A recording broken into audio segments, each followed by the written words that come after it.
Okay, guys, apology for the production quality here, but I just bought a ridiculous amount of off-roading gear for my upcoming trip to Iceland, and I'm probably going to send most of it back. But I figure while I still have it, I might as well take the opportunity to review some of the stuff, test out my recording setup, but also just contribute more to the community in terms of getting some more detailed reviews here that aren't from paid content creators. I think that a lot of the stuff that I got is higher end stuff, and it tends to not really either get a thorough testing, or some of the minor points don't really get covered in an effort to more cover the features and promote some of the stuff rather than give an honest review. So there's that. And also the fact that, I don't know, I mean, I'm coming to the conclusion that maybe I'm using this stuff a little bit differently than other people. There's a few different categories of riders. I am a newer rider, but I've noticed that there's dual sport guys out there that ride more like adventure riders. They ride more on dirt roads and open two track. They're riding fast, but they're not really riding super slow technical stuff. And then there's woods riders that they're riding more like hard enduro type of stuff. And of course, stuff gets mixed and matched when you're out on a run with your friends.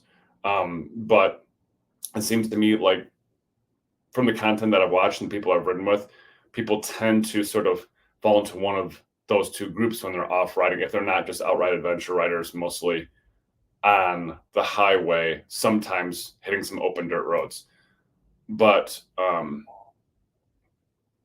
finding that a lot of the gear that I'm trying to look at to sort of dial in my setup, at least the way that I would like to wear it and use it, I don't really know whether the current clothing manufacturers are really thinking about it in the way that I'm thinking about it. And I've had some trouble. Maybe it's partially my body type. Maybe it's partially the strategy that I'm trying to implement for optimal gear usage. The market just doesn't seem to be matching up with what I'm looking for. So I want to go through some of the stuff before I send it back to, if you are actually thinking about setup in a similar way as me, or maybe you have a similar body type as me, some of the similar limitations, you might be able to get something from this that you won't find on other channels. So what I started off with is I bought a full set of the MSR Explorer adventure gear. And then I bought some Mosko Moto gear. And then I ended up actually buying some Fox adventure gear, which seems to be a new addition to the market. And I haven't really heard much about it. I don't really see any reviews of that stuff, but I think I'm actually going to end up using that, and I'll show you why in a bit. So first off, I will put on my MSR gear, and bear with me, I'm not going to put the pants on. I will make, because of the camera limitations, I will make some commentary on my findings in the pants, but you'll see what I'm talking about in terms of limitations with the jacket garments, especially, I think. So this MSR gear was really sort of, I mean, I think it's really intentionally built to be a bit of a climb knockoff. Now, not to say that the quality is lower, but that they're actually just completely copying the design, the cut, and the materials that Klim is using. And I'd say that this jacket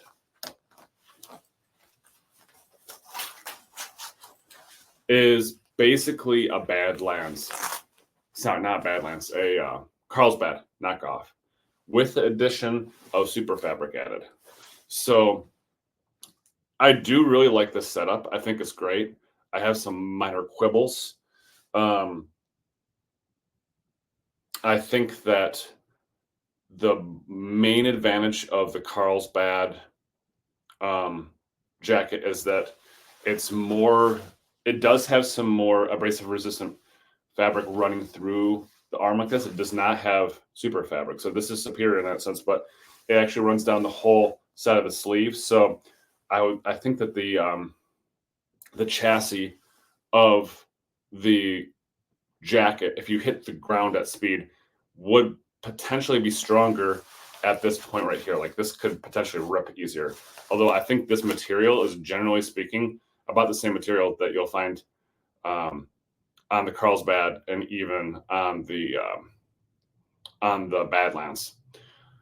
The other addition that I think the Badlands is better at than this is on the Carlsbad is there's more large pockets that have higher abrasion resistant areas. So I think if you hit the ground on your face and you're sliding in your stomach, I do think you'll probably get a little bit more abrasion resistance in the climb gear. But other than that, this is half the price of the Carlsbad gear and way less than that of the Badlands gear. So this is, in terms of the design, the materials, and the functionality, I think it's almost at climb level with comparable models, but it is half the price. I was a little suspicious of that. It's not CE rated though, so you're not going to get any road abrasion official third-party rating. But I've compared the materials firsthand, and they seem extremely similar. Now, the couple gripes I have with this setup is, one, there's no zipper in the back to connect the pants to the jacket that are in climb. Now, that's really going to help you if you're hitting the ground at speed on the highway to keep your jacket from separating from the pants. And two, there are no belt loops on these. There's only, and I'll show you when we get to the pants, there's, it's just a ratcheting mechanism, and the part that actually locks in to the ratcheting strap, it seems pretty fragile to me. If that breaks, I don't think you're going to be able to repair it very easily. And those are my two main gripes with this gear in terms of its overall design, which I think is kind of minor considering the price difference. It's sort of up to you whether that matters enough to you to go up to the climb gear and pay twice as much. The downside for me in the way that I want my gear set up to work, and we're going to get into this with the other jackets, is I really am more of a woods rider, and I want to be able to wear at least a full chest protector to keep to prevent sticks from piercing my chest when I'm riding off-road. And then I want something that I can throw on over that in order to protect me from abrasion resistance. And as long as I'm doing that, might as well be waterproof, right? So that I can get that dual usage out of it. Now, I think that this gear is really ideal, this MSR gear. And it's marketed as adventure gear, right? It's really marketed towards adventure riders, not gnarly single track off-road riders that want an abrasion resistant shell to throw on sometimes if they're connecting parts of the road. That's really what I'm in the market for. And this, I think, is a great adventure jacket, great road jacket. You could even use it as a touring jacket. And I'm tempted to keep it just for that, even though that's not really my main use case, right? So the only reason I would really be getting rid of this is because it's not my main use case. I think other than that, it's great entry level quality at a discount. So if I open this up, you can see I've got the shoulder pads in now. This is like relatively tight, right? Which I think is great if you're hitting the road at speed. You actually want the garment to be relatively close to your body so it doesn't slip and then hit the road, because then it's probably more likely going to tear. So I think this has got decent range of motion. I actually feel very comfortable in this. It's got okay airflow once you're over like maybe 35 miles per hour. Other than that, you're not going to really get much airflow. Maybe just some breathing by opening up all the vents. So yeah, I think it's really more for a little bit faster speed, a little colder temperatures. You definitely wouldn't want to be wearing this at 80 degrees or higher, which has been said multiple times before. But the main downside for me is there's no way I'm going to fit. All I've got under here is a base layer. There's no way I'm going to fit a chest protector underneath this and still be able to move my arms. This has great range of movement, but it's going to be really tight if I throw on any kind of chest protection underneath this. It does have liner holders for independent pieces of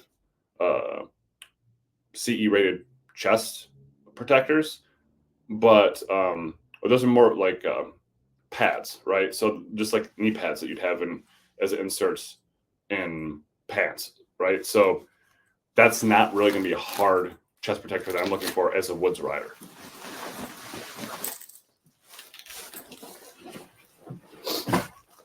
And if you want more information about all the features of these, there's plenty available online through channels that do that professionally. But I just want to go over some of the more technical aspects that they're not really covering that are issues for me and why I'm not going with them. Now, this second jacket is the Mosko Moto Basilisk. And bear with me here, it's still got a lot of the materials on it from shipping. I'm going to send this back, which is why I haven't completely pulled off all the packing materials. And the labels and all that. Now, the Basilisk and Mosko Moto in general, their whole brand is about the philosophy that I'm going for, right? Which is, if you are a serious off-roading enthusiast and you want to wear your MX protective gear, or your woods protective gear, your on-body armor, then they were designing a whole line to go over that armor. So after I got the MSR gear, I was like, okay, screw it. I'm just going to go whole hog. I'm going to blow all my money on like the top of the line Mosko Moto stuff. These jackets, I mean, there's plenty of reviewers, so I'm not going to go over all of them, but they look damn good. And I will get to the pants. I really like the pants that I selected from them. So I was very tempted to stay with Mosko Moto. There's two major downsides with this jacket, I believe. One, and maybe this is part sizing, right? But I've heard people complain about other jackets that they had to do this. This right here, this adjustment buckle, they actually had to move this further down on the MSR because people were complaining it was jabbing them in the bicep. That's exactly what it's doing to me, right? So it's in the same place that MSR jacket used to have it, and they moved it because of customer feedback. This same basic spot that's going to be on climb gear too. So maybe it's just that with certain people's morphology, this does not line up well with the bend in their elbow and it ends up jabbing them. So I would prefer that this be moved down. And I'm a little on the fence about how much that matters to me. If I'm like reaching up, trying to take off my helmet, trying to adjust things, maybe take off my backpack, and this is jabbing me in the bicep, it's not super painful. It's just a little, it feels kind of awkward.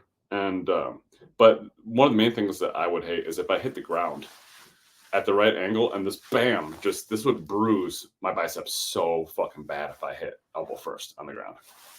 So how much does that matter? I don't know. We're just sort of adding up sort of the downsides of something that's absolutely top tier cost jacket. The thing that was the main clincher for me is that these zippers for your main vents through your arms, these are important zippers in order for airflow to really go through the jacket. This zipper, I don't know if it will happen while I'm doing it with you guys. Well, I'm demoing this for you guys. But there's a strap right here for the bicep cinch, and it goes through the zipper compartment as to keep it from opening up too wide. The zipper almost always catches there, and it doesn't just catch in a slightly annoying way. Sometimes you can't open it or can't close it without like tons of effort. Okay, it's opening and closing right there. Okay.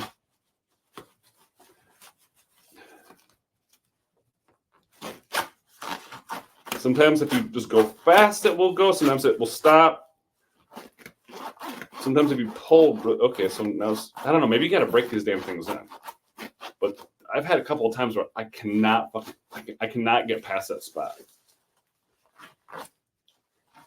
And I'm going to actually call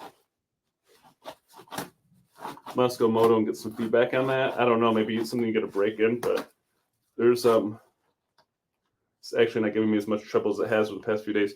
There's a band of fabric in there that keeps this opening from opening up too wide and basically tearing this fabric. And I think that's what it's catching on. Anyways, if I'm dealing with that on the trail, and that's my main source of airflow, I don't want to have to stop when I'm riding with a group of guys and screw with this for 5 minutes in order to open it up. You know, so I mean, it's just getting to the point where if you're paying like $800 for a jacket, I don't want to deal with some of these downsides. You know, this just seems like there's a lot of great things about it, and I would feel comfortable hitting the ground on this at relatively high speed because of all the super fabric on it and because of the ripstop, which is exactly what I want. But some of these design elements I'm not so happy with. And then there's the other major downside, which is this does not fit, at least at the size for me. It does not fit well over chest protection, which is the main reason why I want to buy it. And, you know, I might be able to make a case for like, well, the idea is I'm not going to be wearing this most of the time. I'm only going to be wearing this when I actually need to be on the road or if there's rain. So if it doesn't fit perfectly, maybe it doesn't matter that much, but I'll show you what I mean. I'm going to put on my thinnest chest protector with no shoulder gear. I mean, with no shoulder pads on it. This is pretty thin, right?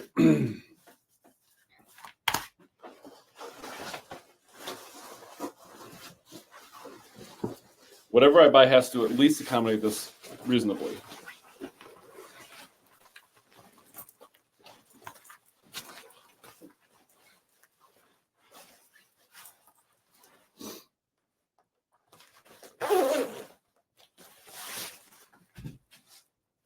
I don't know. It's not too bad. It just feels pretty tight to me. When you see guys wearing this, when you see the Mosko Moto team wearing this, it occurs to me to rewatch some of those videos. There's plenty more room than this. None of them are wearing hard chest protection underneath when they're demoing in the videos. So I don't know. I feel like I could get away with this on the trail, but this is with no shoulder protection at all, not even the inserted stuff. I can maybe bump up to a large, but then I think the arms would get super long, and it wouldn't necessarily make much sense without the gear in it. So I don't know. I think I've got to head out to Iceland soon, so I don't really have time to buy an XL. See if that fits everywhere else when I'm wearing this. Now, this really looks kind of crazy when I put on what I normally wear on the trail. Like this is more just what I keep around if a friend wants to ride with me. You know, this is the kind of stuff that you're never going to see on our review channel. To see how, depending on what gear you're wearing, what it looks like combined with the gear. I have seen some people. I've seen some people put on extremely thin or minimalistic armor underneath that Mosko Moto Basilisk. I think if you're looking to optimize for the jacket, you can find chest protection that will work with it somewhat well. I think there's some compression suit armor that's really thin. It's more for collision, it's more for like impact protection. And then there's a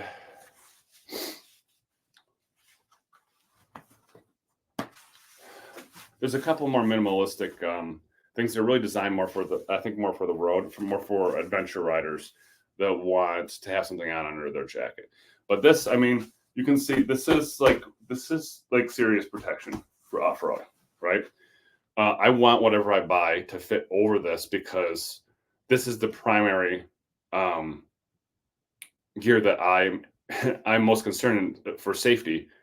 If I'm wearing something for comfort over that, or abrasion protection on top of that, I want it to be able to accommodate this relatively well. If I put the Basilisk down over this,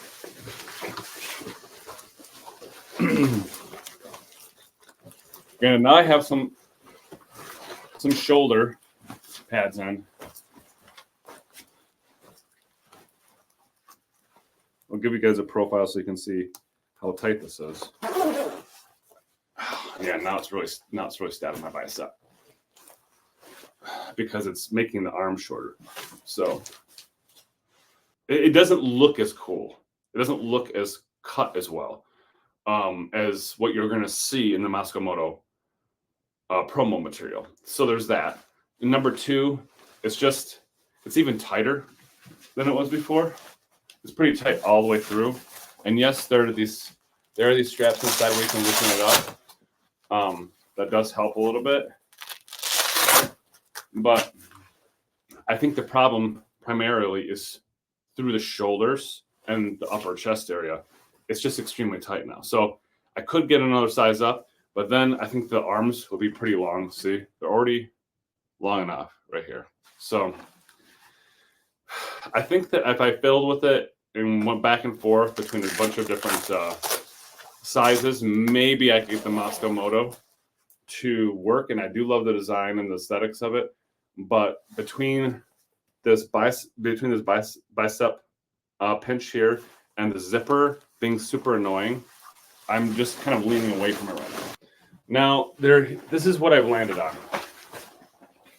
on. Fox actually has come up with a set of garments that are not cheap, but they are, I think, competing in a space that no one really else is, which is actually doing what Mosko Moto said that they were doing. This is not a cheap jacket. You have to look it up. I think it's somewhere like around $950, which I know is crazy. But this is the Recon, the Fox Recon Adventure Jacket. And this is, the difference is too, this is also Gore-Tex. All that other gear, that's event fabric, which is supposed to work really great. But it doesn't come backed by the Gore-Tex warranty, which will replace anything once that Gore-Tex liner stops working, and it will stop working over time. I know it's super expensive. I know the licensing for it's super expensive. You know, it's arguably not worth it, but I do feel like I'm getting more with this is a 3-ply Gore-Tex liner. So first off, this is a large, right? What I just showed you in the Mosko Moto was a large.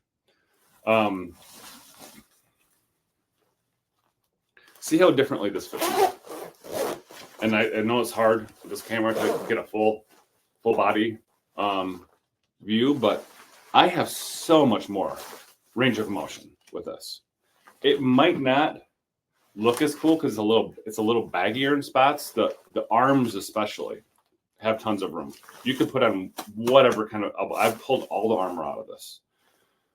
Which it does come with integrated armor, but I pulled all the armor out of this. The idea is to have a rain shell, an armored rain shell that I can throw on over my armor, over my body armor, and ride with it whenever I want, and it will pack up light.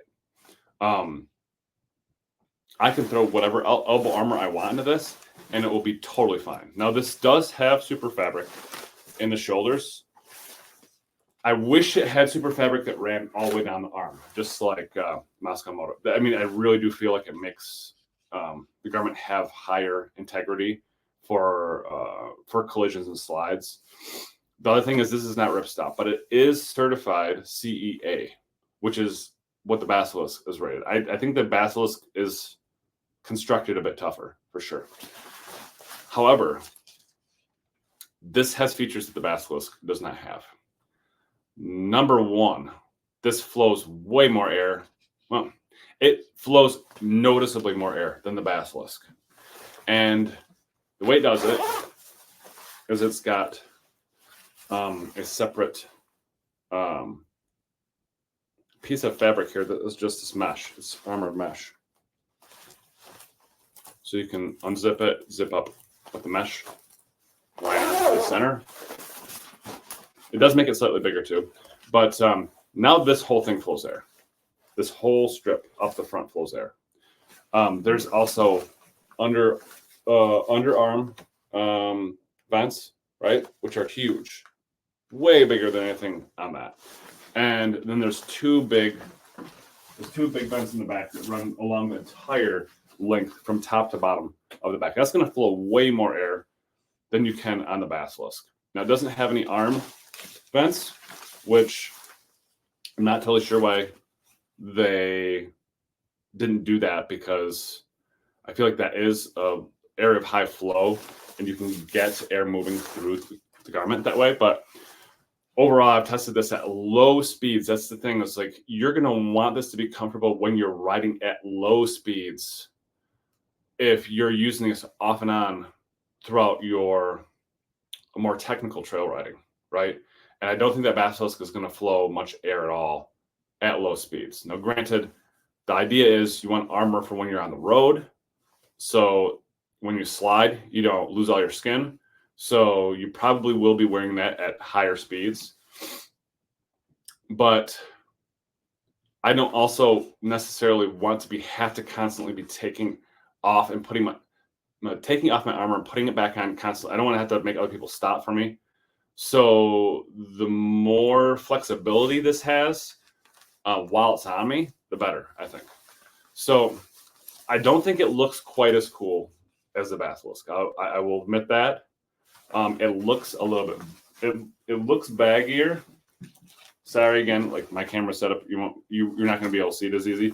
It doesn't look as like aesthetic, like Euro trim fit as the Basilisk. Basilisk has this nice intermediate fit between something super baggy and something trimmed by maintaining very simple lines and giving you room in certain areas that other garments would not give you room. But this, they kind of just went whole hog and gave you a shit ton of room in the arms, which is what I need personally, and through the chest. I feel no movement restriction whatsoever in this.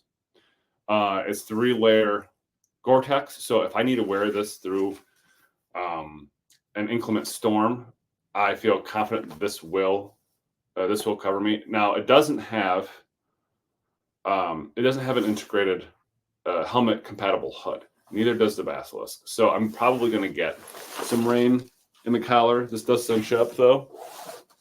So I don't know. It cinches up pretty well, I guess. That cinches up better than the Basilisk, honestly. And the bottom cinches up as well. So I think, I'm guessing, they're going to be about the same in terms of waterproofness. This additionally will zip into any pair of Fox pants. And so they have a whole line of off-road pants. Now, I'm not sure about the motocross pants. I doubt those have zippers on them. I'm just guessing they don't.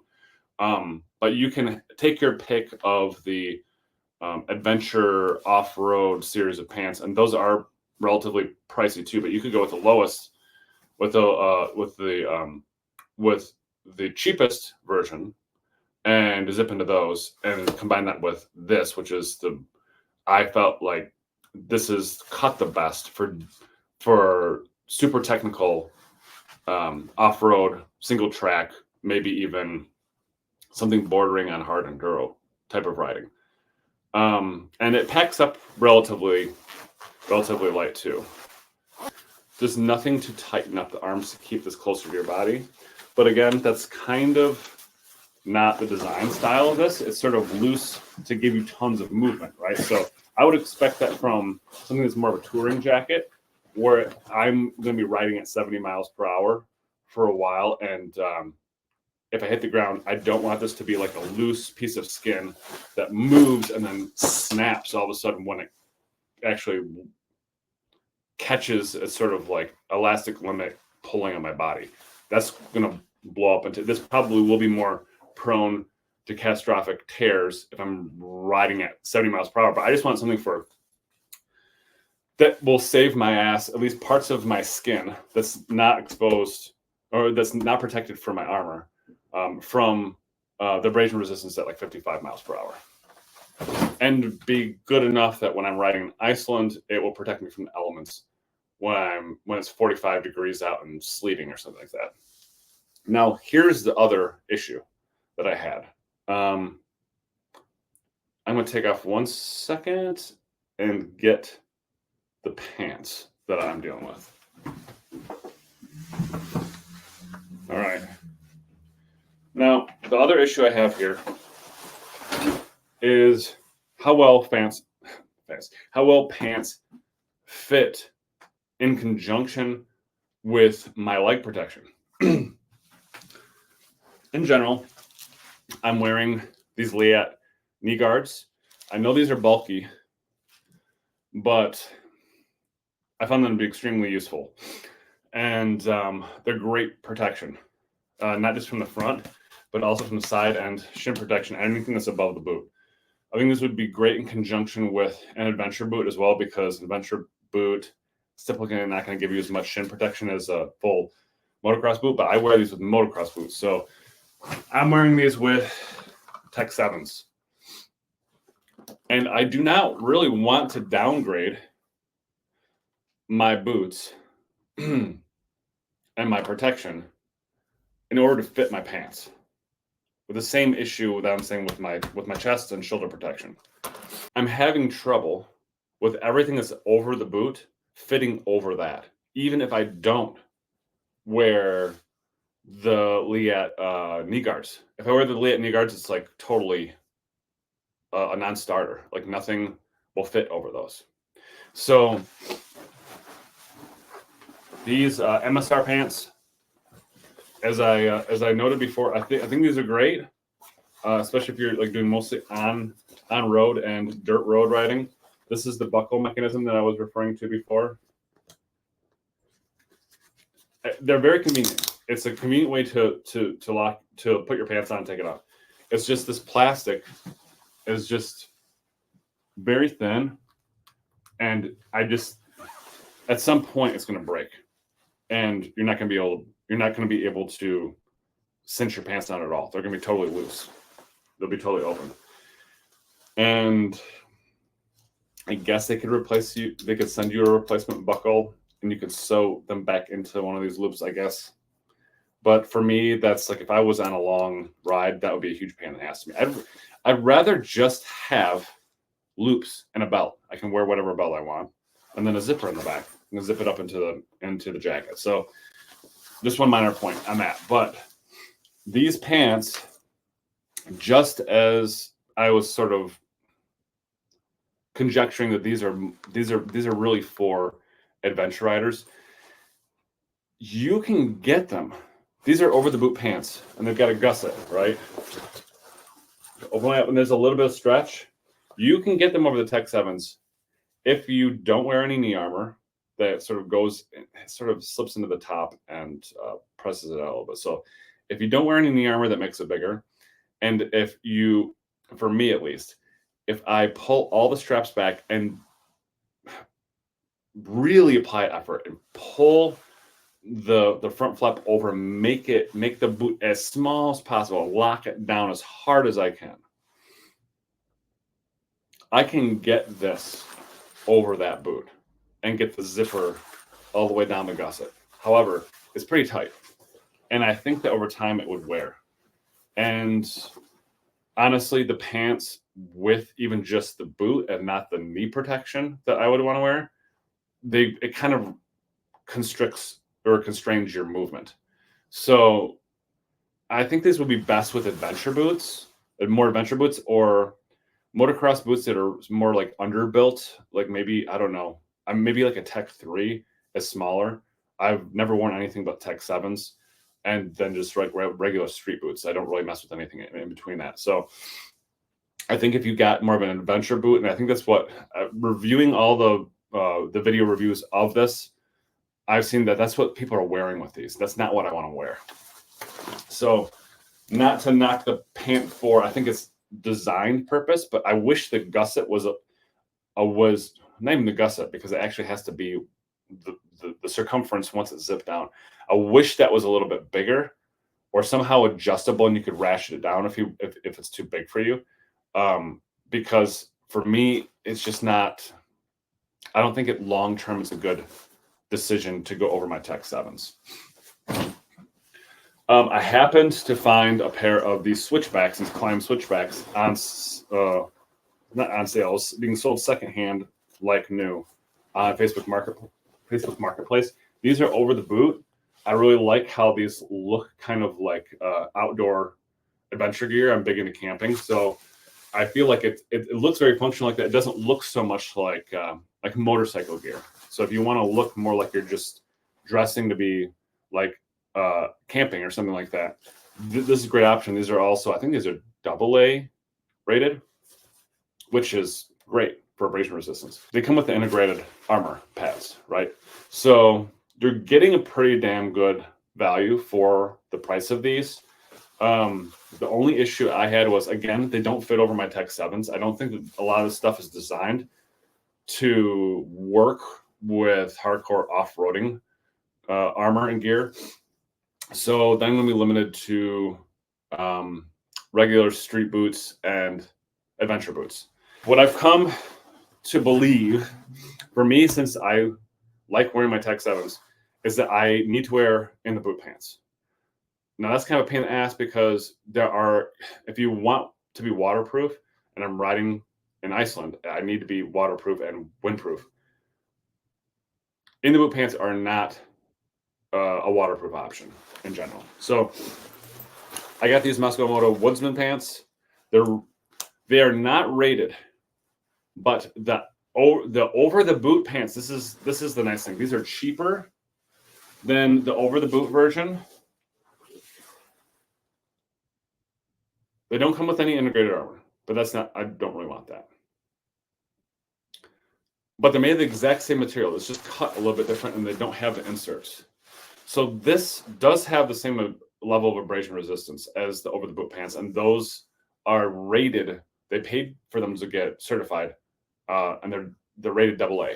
So this is great abrasion resistance on the road, even though it's not certified to be, it is. Great freedom of movement. It does shed water relatively well, but it's, they're not waterproof. They're stretchy, they're flexible, they breathe well. The zippers are in all the right places. They look good. They've got leather pads for gripping the bike in the best spot, and they also accommodate my giant knee protectors as well. So whether I want to wear those or I want to wear something a little bit more understated with regard to how much space it's taking up under the pant, I've got options with these. Now the downside is because they're in the boot pant, they didn't even bother to waterproof it. That does make it more breathable, but that means that I have to wear this when I'm going to Iceland. And ideally, I want some sort of strategy for dealing with inclement weather. I have to wear these with some sort of combined waterproof layer. And as I've been shopping for just waterproof overpants for motorcycles, I basically have two options. One is for street, and there's a bunch of cheap options for street. They don't fit over motocross boots. They won't zip down to the bottom. They'll zip to the top of them, and then they'll just stop. And usually, they're not waterproof underneath if it's open to that point, because the gusset underneath is not waterproof. So you have to buy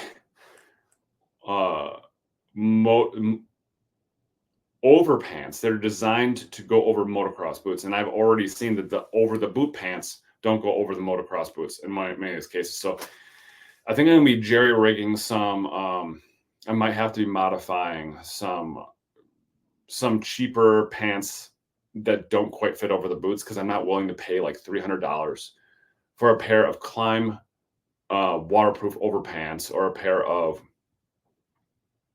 out of stock like $300 Mosko Moto overpants that might not even end up fitting over my motocross boots once I get them. I'm not willing to pull the trigger on that yet. So I think I'm just going to bite the bullet, wear something that's extremely comfortable and functional and protective, and then jerry rig some sort of quasi waterproof layer over that. And hopefully I won't end up regretting that too much. I'll be wearing a wool base layer underneath that, so if it gets wet, it should still keep me warm. And then I bought some waterproof socks as well. So that's my plan. That's all the research that I've done. I had to spend thousands and thousands of dollars to get you can't test this stuff out in stores. And this information is not really available on the web through any of the standard review channels. In fact, I'm really kind of surprised that even just the enthusiast channels, there's basically no one that's bought any of this gear and reviewed it.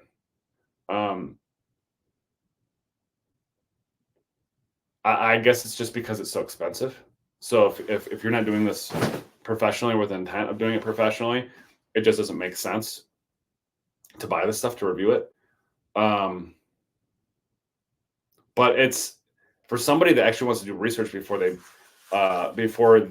sink $800 into a jacket or $600 into a pair of pants.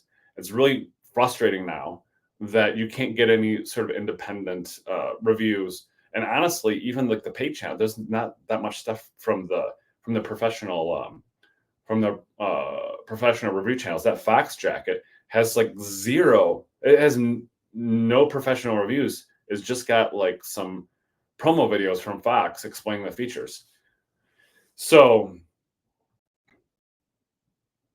I don't know. I think the only downside of that is people don't know it. They don't recognize it so much as desirable garments. So maybe reselling it would be hard. But I've got to think that eventually, if that proves to be a good piece of gear, that just word of mouth is going to get out that if you want to do more serious off-roading, you want the freedom of movement and with all the protection, and you've got the money, if you're a professional middle-aged person that's blowing their life savings on motorcycle gear, which many of us are, that is actually going to be a pretty valid option to go with over the Mosko Moto stuff and over the Klim gear. So yeah, I know that was a mouthful, but if any of you guys have any questions, feel free to hit me up or leave comments below so that we can hash some of the stuff out. I think that we just as a community, we need to be helping each other out more if we're going to be buying any of this gear. It's because we have a huge commitment to it in our lives and we love this stuff, but the big companies and review channels are not necessarily going to supply us with the level of analysis and the honest feedback that we need for some of this more expensive stuff. Unfortunately, you have to buy it, potentially ride with it until it's not returnable, and then just eating the cost and going with the next thing that might not work for you. Unfortunately, there's so many variables involved when it comes to finding the right gear. Even a lot of times, going with a matching set of jacket and pant is not viable because of maybe the cut doesn't fit your upper body correctly, or doesn't accommodate the gear that you want, or doesn't have some of the features that you absolutely demand when you're paying $800 or $1,000 for a jacket. So there's a lot of trial and error, and they don't carry this stuff in stores anywhere.